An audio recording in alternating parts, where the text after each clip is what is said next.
सम्मानित साथियों, नमो बुद्धाय, जय भीम। हमेशा की भांति एक बार पुनः हम लेकर उपस्थित हो चुके हैं आज का क्रांतिकारी डॉक्टर अंबेडकर संदेश लेकर।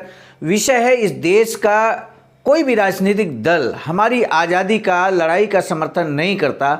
आखिर क्यों? हमारी आज़ादी अर्थात अस्पृश्यों की आज़ादी अर्थात अस्पृश्यों पर जो पिछले 2000 वर्षों से लगातार उन पर जो शोषण अत्याचार हो रहा है, उसके खिलाफ जो आज़ादी की लड़ाई है, उसका समर्थन अन्य राजनीतिक दल क्यों नहीं करता? बाबा साहब इस बारे में बहुत सटीक विश्लेषण करते हैं। आज का डॉक्टर अंबेडकर संदेश बाबा साहब के ही शब्दों में इसी विषय को लेकर यहाँ क्रांतिकारी संदेश होने वाला है। हमारा आपसे निवेदन है कि वीडियो को अंत तक जरूर वॉच करें। बाबा साहब डॉक्टर अंबेडकर संपूर्ण वाङ्मय खंड 40 से पेज नंबर 34 से 39 तक लेकर हम उपस्थित हो चुके हैं।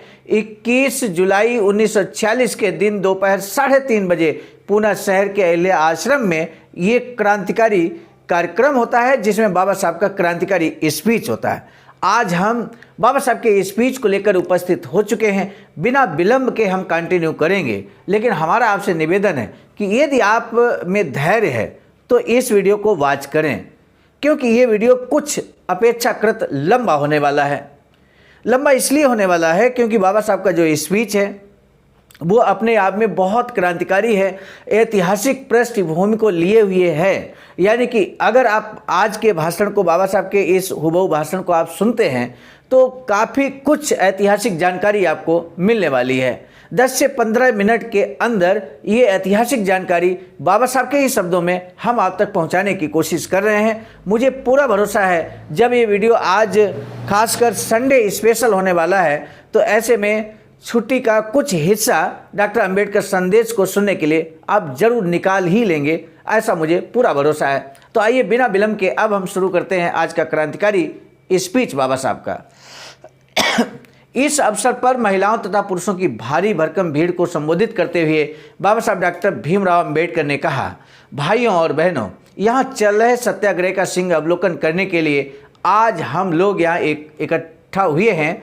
अपने सत्याग्रह का खबरें भले थोड़ी थोड़ी ही क्यों ना हो अखबारों में छापी गई हैं, लेकिन आपने देखा होगा कि अखबार वालों ने जो कुछ छापा है उसमें सत्याग्रह के बारे में थोड़ी सी भी सहानुभूति या आदर की भावना नहीं दिखाई गई है। सामान्य साथियों, इस बात को हमें समझना होगा कि आज वर्तमान दौर में भी जो फ्रंट मीडिया है, हमारे समाज के आंदोलन को, हमारे समाज पर हो रहे शोषण अत्याचार को दिखाने का कार्य नहीं करता। हमारे समाज के जो राजनीतिक दल हैं, या यूँ कहें कि बाबा साहब के पद चिन्हों पर चलने वाले राजनीतिक दल हैं, उनकी रैली, महारैली, उनके आंदोलन को ये फ्रंट मीडिया दिखाने का कार्य जिस तरह से करना चाहिए उस तरह से नहीं करती है।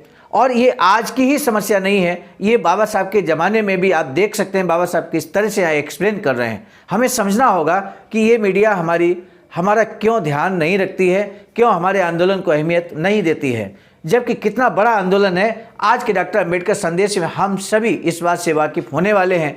बाबा साहब कहते हैं, उन्होंने लिखा है कि इस सत्याग्रह में केवल महार लोग ही शामिल हैं, क्योंकि मैं केवल महारों का ही नेता हूं।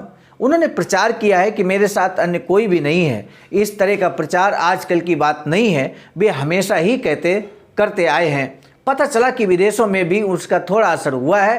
कल कमीशन की ओर से पार्लियामेंट में एक भाषण हुआ था, उसमें कहा गया है कि मैं पूरे भारत का नेता नहीं हूँ, मेरे पीछे मध्य प्रांत और मुंबई के कुछ लोग हैं बस। उनका ये कथन असत्य, चालाकी भरा और घातक है। बाबा साहब ने यहाँ बहुत स्पष्ट ढंग से कह दिया कि ये जो आरोप लगाया जा रहा है कि हम पूरे भारत के नेता नहीं हैं, तो ऐसे में ये उनका कथन असत्य है, झूठ है, चालाकी भरा है और घातक भी है।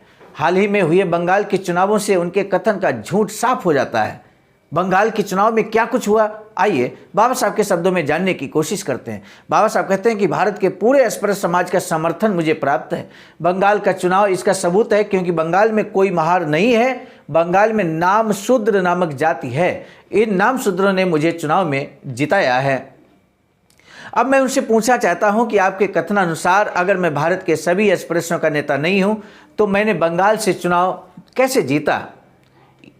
अंग्रेजों ने कई बार घोषणा की कि अस्पृश्य समाज भारत की स्वतंत्र जमात है, लेकिन कैबिनेट मिशन द्वारा अस्पृश्य समाज का कभी नाम नहीं लिया गया। उन्होंने अस्पृश्य समाज का नाम शामिल नहीं किया, उसी समय मैंने संविधान समिति में शामिल होने का निर्णय लिया है।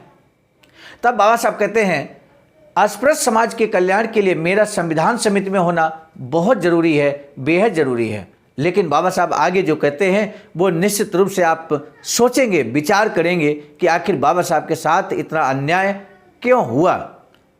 बाबा साहब कहते हैं कि संविधान समिति में मैं न पहुंच पाऊं, इसलिए कांग्रेस ने कई षड्यंत्र रचे। महाराष्ट्र के बहुत कम लोग बड़े हैं, उनमें मुझे शामिल न करने वालों को मूर्ख ही कहा जा सकता है। मिस्टर जयकर को कांग्रेस ने खत भेजा कि संविधान समिति का चुनाव आप लड़िए। मिस्टर मुंशी को बुलाया गया और कई अन्य लोगों को आमंत्रित किया गया।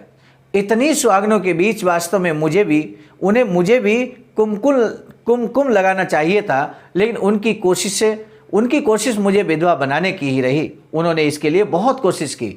इसीलिए सुख से रहने के लिए मैं मुंबई छोड़कर बंगाल में चला गया। वहाँ मैंने महार जात के लोग ना होते ये भी चुनाव जीता। इस बात को मेरे दुश्मन हमेशा याद रखें। इस सत्याग्रह में केवल महार लोग ही शामिल हैं, ऐसा कहा जाता है, जो कि सरासर झूठ है। पकड़े गए लोगों के नामों की फेहरिस्त अभी अभी आप लोगों को पढ़कर सुनाई गई।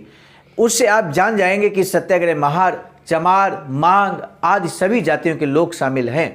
मुंबई प्रांत में अन्य जात के लोगों की तुलना में महार जात के लोगों की संख्या ज़्यादा है। स्पष्ट है कि अस्पृश्य समाज के उद्धार के आंदोलन में महार जात के लोग बड़ी संख्या में हिस्सा ले रहे हैं।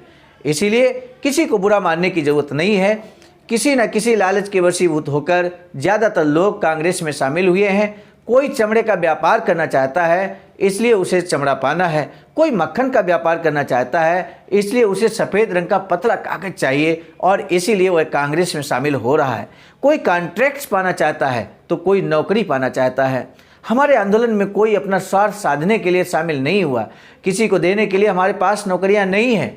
हम किसी को कॉन्ट्रैक्ट नहीं दे सकते और मक्खन के लिए हम किसी को सफ़ेद पतला कागज भी नहीं दे सकते। लोगों में हंसी और तालियों की आवाज़ आती है। हम सब बिल्कुल निस्वार्थ भाव से अपने स्वतंत्रता संग्राम में हिस्सा ले रहे हैं। कौन सी स्वतंत्रता संग्राम, ये बात समझनी होगी। तब बाबा साहब कहते हैं, निस्वार्थ भाव से लोगों के शामिल होने में ही हमारे आंदोलन की सफलता निहित है। ऐसा नहीं है कि हमारे सत्याग्रह की कोई समझ न आने वाली बहुत बड़ी और गहरी वजह है। तीसरी पास बच्चा भी इसका मतलब समझ सकता है। इतना सब कुछ आसान है। लेकिन मुंबई प्रांत के मुख्यमंत्री मिस्टर खेर ने कहा है कि उन्हें इसका मतलब समझ नहीं आ रहा।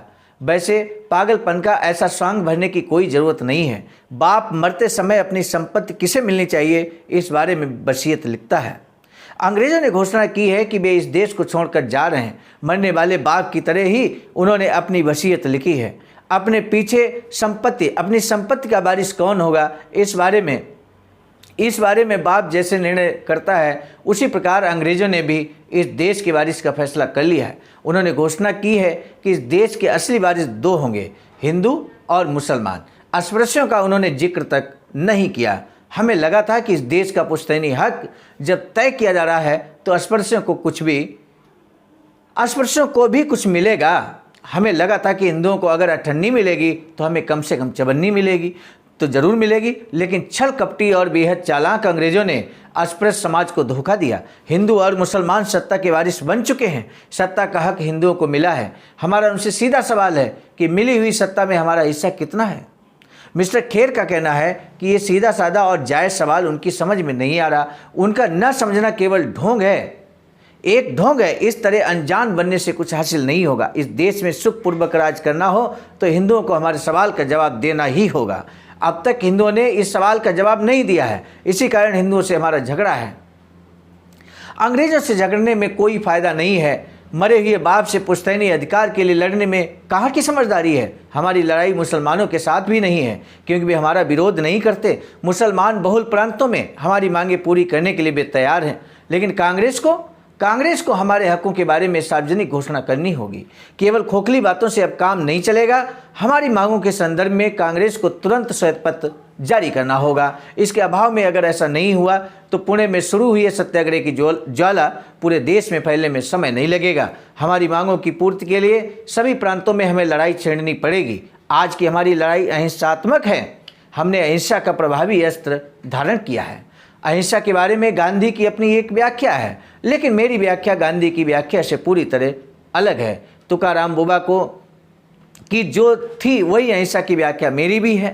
तुकाराम की व्याख्या के अनुसार मराठी भाषा में दया तिचे नाव भूतांचे पालन आणिक निर्वालन कंटकांचे, अर्थात यानी प्राणियों पर दया जरूर करें लेकिन दुष्टों का दमन भी करें।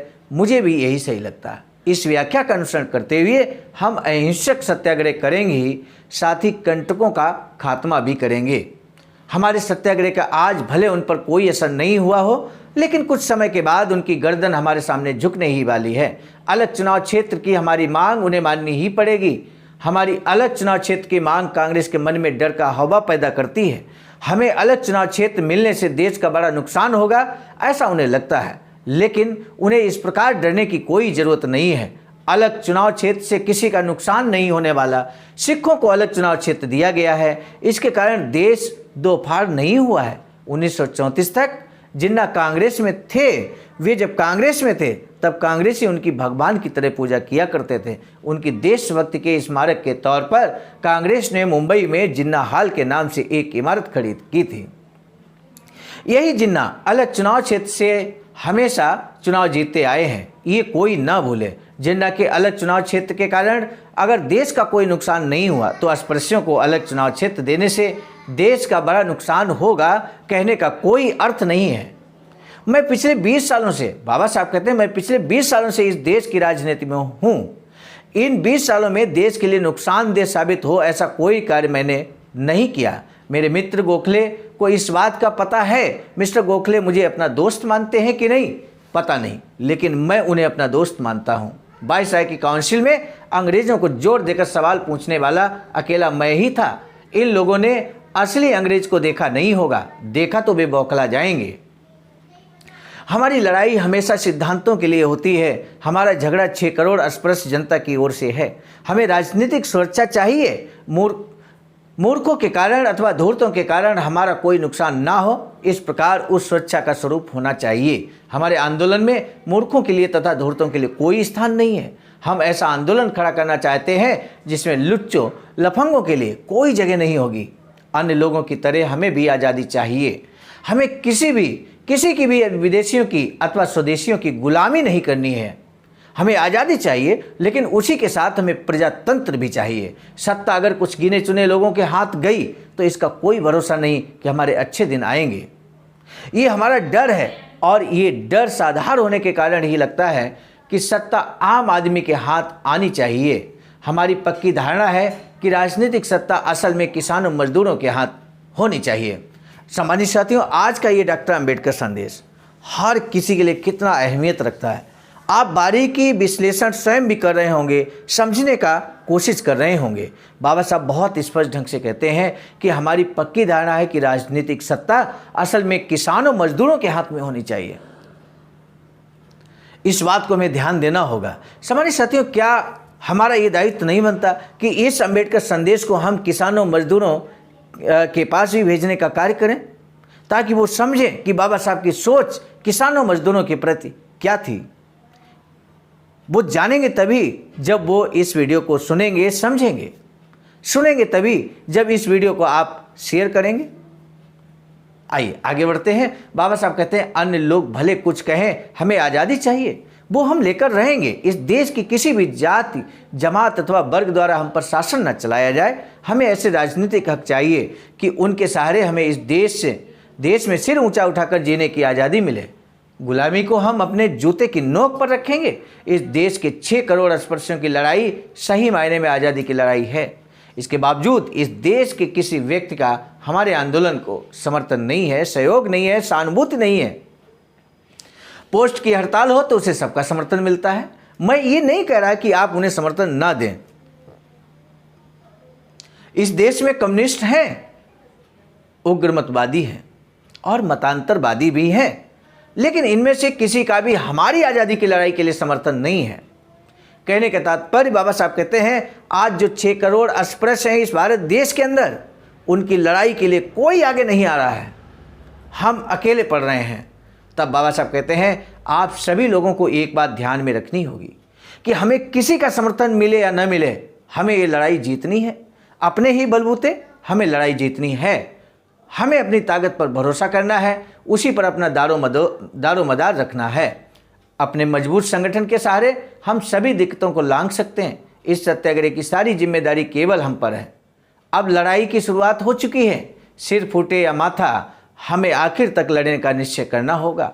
महिलाओं के बारे में बाबा साहब ने कहा, मैं 2 शब्द कहना चाहूँगा। महिलाओं का इस सत्याग्रह में सहयोग बड़े ही गर्व की बात है। कांग्रेस के आंदोलन में महिलाओं के सहयोग के कारण उन्हें बड़ा गर्व महसूस होता था, लेकिन आज के हालात से पता चलेगा कि अस्पृश्य समाज की महिलाएं भी अन्य समाज की तुलना में किसी भी तरह पीछे नहीं हैं। हमारे आंदोलन को आज महिलाओं से भी बहुत बड़े पैमाने पर समर्थन मिल रहा है। हालात अगर अनुकूल होते तो इससे अधिक महिलाएं कारागृह जाती। रोक लगा रखी गई, जिसकी वजह से हमारे सामने कई मुश्किलें हैं। इसी कारण सत्याग्रह के मोर्चे पर हम ज़्यादा लोगों को नहीं ला सकते। कांग्रेस सरकार रोक को खत्म करे। अगर वे रोक खत्म करते हैं तो मेरी कांग्रेस को चुनौती है कि वे बड़ी आसानी से कम 1 लाख लोग कारागृह जा सकते हैं। मैंने देश को नुकसान पहुंचाने वाली कौन सी बात की है, इसका मुझे पता नहीं है। राउंड टेबल कॉन्फ्रेंस से लेकर मेरी सरकारी नौकरी तक सारे कामों पर कांग्रेस वाले पैनी नज़र डालें। अंग्रेज़ों को डपट कर बताने वाले मंत्रियों में मैं प्रमुख था, और आज अंग्रेज़ों को देखकर भी जिन्हें डर लगता है वे मंत्री भी सदन में जाकर बैठे हैं। कांग्रेस की टिकट पर इस प्रांत में जिन 15 लोगों को इस बार चुना गया है, उनसे मैं पूछना चाहता हूं कि उन्होंने अपने जीवन के कितने घंटे इस समाज के लिए और इस देश के लिए, देश के विकास के लिए लगाए हैं। अस्पृश्यों की उन्नति के लिए जिन्होंने पूरी ताकत लगाकर कोशिशें की हैं, उन्हें जगह दिए बिना किसी अलग व्यक्तियों को ही विधायक बनाया गया है। गरीबों का राज आए, प्रजातंत्र का शासन हो और कांग्रेस की इच्छा हो तो पिछले 2000 सालों से जिन्हें हमेशा दबाया गया, उन 6-7 करोड़ अस्पृश्यों को उनके उचित व अति आवश्यक हक मिलने चाहिए। ये बात बाबा साहब ने यहाँ पर कही है। आपने पूरा डॉक्टर अंबेडकर संदेश सुना है। निश्चित रूप से आपने महसूस किया होगा न सिर्फ ऐतिहासिक जानकारी, बल्कि यहाँ पर बाबा साहब ने किस तरह से संघर्ष किया और कौन कौन बाबा साहब की राह में रोड़ा थे, आज के डॉक्टर अंबेडकर संदेश में आपने महसूस किया होगा। बाबा साहब कहते हैं, बाबा साहब का आज का डॉक्टर अंबेडकर संदेश का जो पहला प्रश्न है, बाबा साहब डॉक्टर भीमराव अंबेडकर को हिंदुओं से क्यों झगड़ा था। बाबा साहब दूसरा प्रश्न है, बाबा साहब डॉक्टर अंबेडकर ने क्या उनके आंदोलन का सहयोग मिलता था और अंग्रेज़ों से क्या प्रश्न किए। कहने का तात्पर्य यहाँ पर यह है कि बाबा साहब का जो आंदोलन था, उसे किन किन राजनीतिक दलों का या किसका समर्थन प्राप्त था।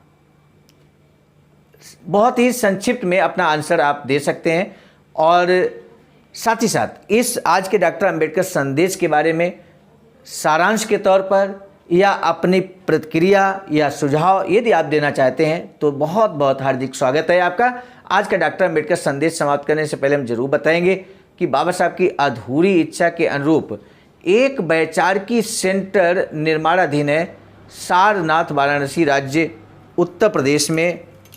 14,000 स्क्वायर फीट ज़मीन परचेज कर ली गई सम्मानित साथियों, और 14,000 स्क्वायर फीट ज़मीन पर इस समय निर्माण कार्य जारी है, और ये निर्माण कार्य में आपका भी अमूल्य योगदान रहे, ये निश्चित रूप से प्रशंसनीय होगा। कुछ इस तरह का वैचारिक सेंटर निर्माणाधीन है, आपके भी सहयोग की अपेक्षा हम सभी को है। आवाज का अर्थात अखिल भारतीय अनुसूचित जाति जनजाति कर्मचारी कल्याण एसोसिएशन लगातार इसके लिए सार्थक प्रयास कर रहा है। सामान्य साथियों, आज का डॉक्टर अंबेडकर संदेश हम लेकर आए थे मिशन नायक बुद्ध मित्र मुसाफिर सर, राष्ट्रीय अध्यक्ष आवाज का नई दिल्ली की प्रेरणा में, और साथ ही साथ संकलन कर्ता गृह में परम आदरणीय विजय कुमार बौद्ध जी, प्रांतीय कोषाध्यक्ष आवाज का बिहार। प्रस्तुत कर्ता गृह में मैं स्वयं सर्वजीत आर्या, राष्ट्रीय मीडिया प्रभारी IT सेल आवाज का नई दिल्ली। हमारा आपसे निवेदन है कि इस डॉक्टर अंबेडकर संदेश को जन जन तक पहुंचाने के लिए अपने स्तर से सार्थक प्रयास जरूर कीजिएगा। इसी निवेदन के साथ अब दीजिए इजाजत। आप सभी को सादर नमो बुद्धाय, जय भीम।